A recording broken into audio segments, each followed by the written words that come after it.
Good afternoon. We welcome to the International Forum on Digital and Transparency, Vera Jurová, Vice President of the European Commission for Values and Transparency. And we are going to talk with her about the relationship between democracy and digital democracy. Seems to be in not perfect shape lately. And that's also obvious during a war. But the democracy and the digital should be better understood, the relationship between the two. And this forum is set to improve this relationship. So what are the main threats and opportunities that the digital technology seem to bring to democracy? Yeah, thank you very much for inviting me. This is the very frequent question. What are the risks? What are the good things? And my answer is always the same thing. We have to accept the digital revolution as something which is inevitable. We will never come back, hopefully. We take it as a positive development, but there must be done one thing. There must be values and rules for the digital sphere, which will not forget that technologies must serve the people for their benefit, not vice versa. And we see a lot of examples when the technologies, when they are in good hands and respecting the rules, they can serve a very good purpose. I remember the enthusiasm about the Arabic Spring. Remember, the people were empowered by means of social media. At the same time, we saw the attack on Capitol, which was in fact driven by the still sitting President Trump. So we have a very variable picture. But I want to say that how I see that we need to digitalize democracy and democratize digital. What I mean by that, digital sphere should serve for very broad democratic discussion. Democracy is a discussion. Sometimes it's loud discussion, sometimes it's noisy, sometimes it's wise and long. But what we see in digital sphere, we don't have very broad discussion. We have the bubbles where we stay because they are comfortable for us. We can hardly hear somebody else's opinion once the opinion is different. And that's why we believe that there are more benefits than risks. But when it comes to the risks, we have to look into whether there are some corrections possible. And I don't see any other way than to introduce the rules which apply for normal world. My theory is that we developed rules over decades, rules for democratic society, which have to be upgraded to cover also the digital space. And this is what we are trying to do.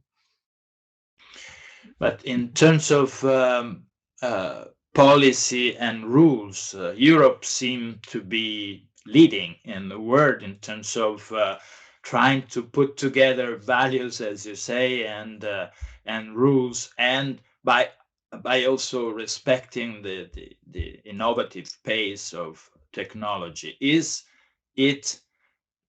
This is not an easy task. I mean, it's clear. Is it something that you see this leadership is accepted in the rest of the world, or is it a continuous fight? And how are we going? Is it winning or is it losing Europe? We would like to convince the rest of the world, indeed. Yeah. And we kind of managed with the protection of privacy because GDPR became the global standard.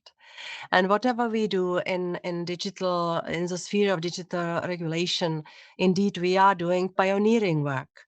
And what I hear in the United States, not only in Washington, but also in Silicon Valley or somewhere for instance, in Israel, I heard the opinion you have in Europe to be the leaders, because you have the right instincts, and you know what it takes when the fundamental rights are and the rights of people are diminished or are somehow neglected.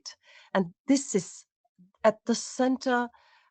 This is the center idea we have, that we want to develop technologies in Europe. We are investing a lot of money.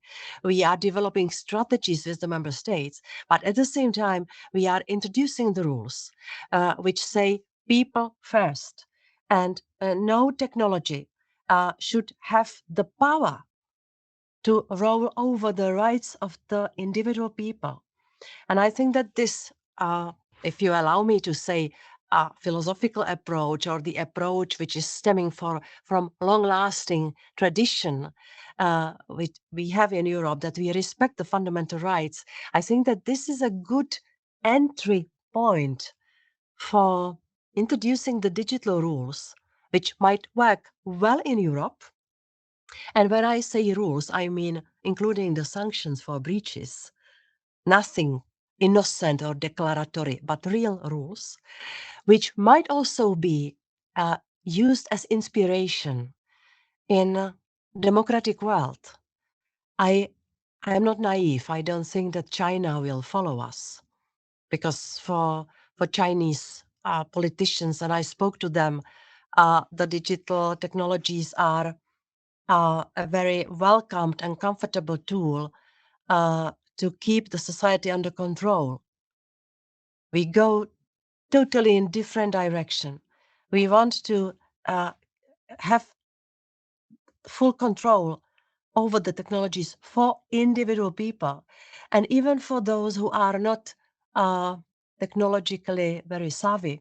So this is our philosophy, and I believe that, like GDPR, also our fresh rules, for instance, Digital Services Act, Code of Practice Against Disinformation, or AI Act, or AI or Cybersecurity Act, they might serve as inspiration. And Europe and we are very, very much open to share the experience, and also to admit if some problems appear, because we don't want the democratic world to copy paste the systems which already were proven as not fully functioning, or something which creates obstacles in real life.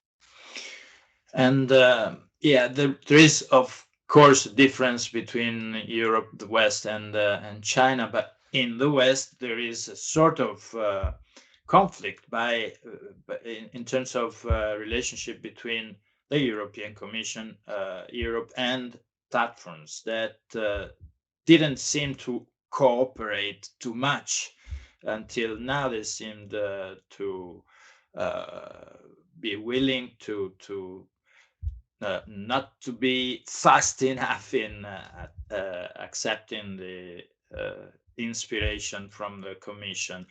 The new paradigm seems to be the co-regulation, so not anymore self-regulation, but co-regulation, and so it seems that there is the need for the real common approach to what we want to obtain with platforms and the digital technologies. But we should be sure that platforms will allow us to understand what happens in their technology and their platforms, a sort of transparency of what happens there in terms of AI, in terms of data. Is that something that we can achieve, or is it a battle that we will fight forever? I think this is never-ending story. And we saw it in history that there were technologies first, driven by money, and then the rules came last. And just take artificial intelligence. We want this technology to develop and to serve well to the people. And because we had the GDPR in place, we had the luxury to wait with hard legislation. And we first chose for the ethics standards.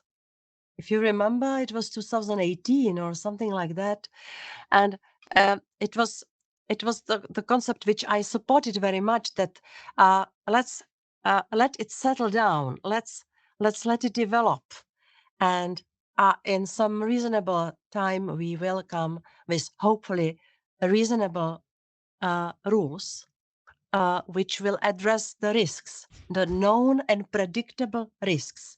So here, in case of AI, we first did this soft law or some set of rules, some declaratory thing, which we asked the technologists to follow. Then the co-regulation, which was, for instance, the ethics code. But then afterwards, we introduced the rules, which should minimize the risks for the people when using AI technologies. And when I discuss with the companies which are developing the new systems, they are telling me the following thing. With GDPR, we were pushed to start innovations on the basis of the principle of privacy by design. So embed the safeguards to protect the privacy of people. Now, there is a new plea or new push. Design the innovations with security by design or safety by design. Because we need to have technologies which will be absolutely safe, also against the cyber attacks. Let's not forget we are in the and we appear in the first digital war ever. This is also an undesired, horrible, but at the same time, I may say, interesting experience and new situation we have to face. That's for sure. And this makes possible a better alliance between the private sector and the public sector that in West face some threats from abroad. In this respect, the idea of improving the platforms is also good for the platforms. I mean, if people is less easily brought to hate speech or to fake news, and the platforms get a little bit more healthy, probably that is good for them too. So we should discuss in terms that put us in a sort of alliance instead of a conflict. Is this something that is happening? I mean, so many changes we see in Twitter, Facebook, and other platforms that are a sort of crisis for them. This is a good moment to propose something that improves their situation.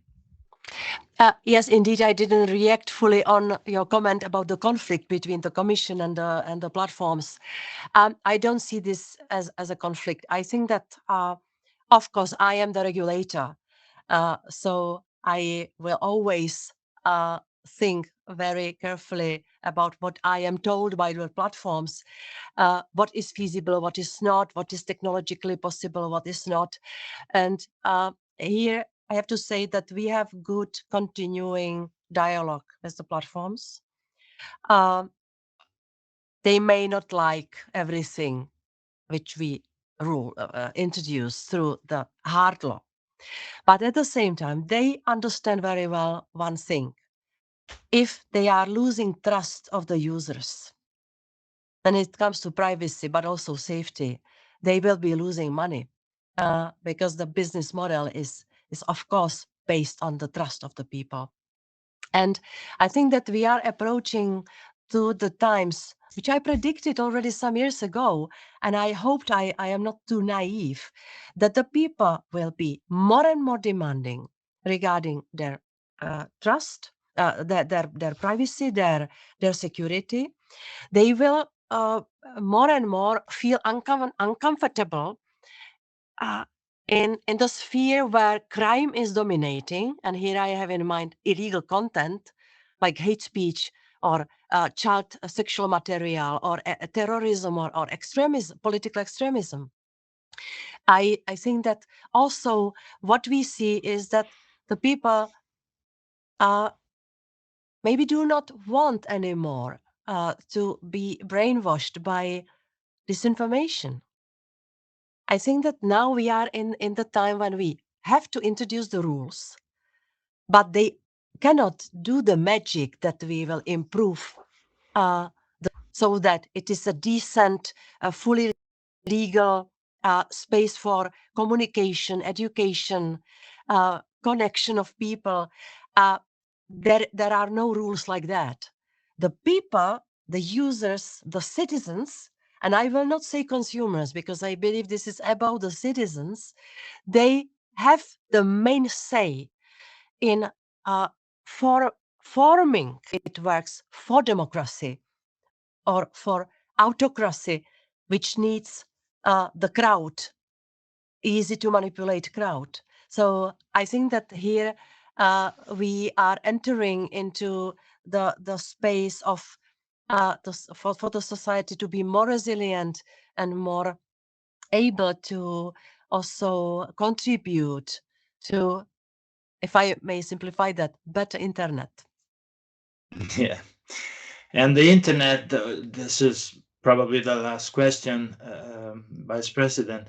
The internet is also beautiful because you never stop inventing and creating new things. And one of the things on of the strategies that many would like to see is the strategy, the European strategy for incentivizing the blossoming of new platforms that start from scratch with our values and our kind of transparency, that do what we do now, but better, with less difficult relationship with the platform and their business models.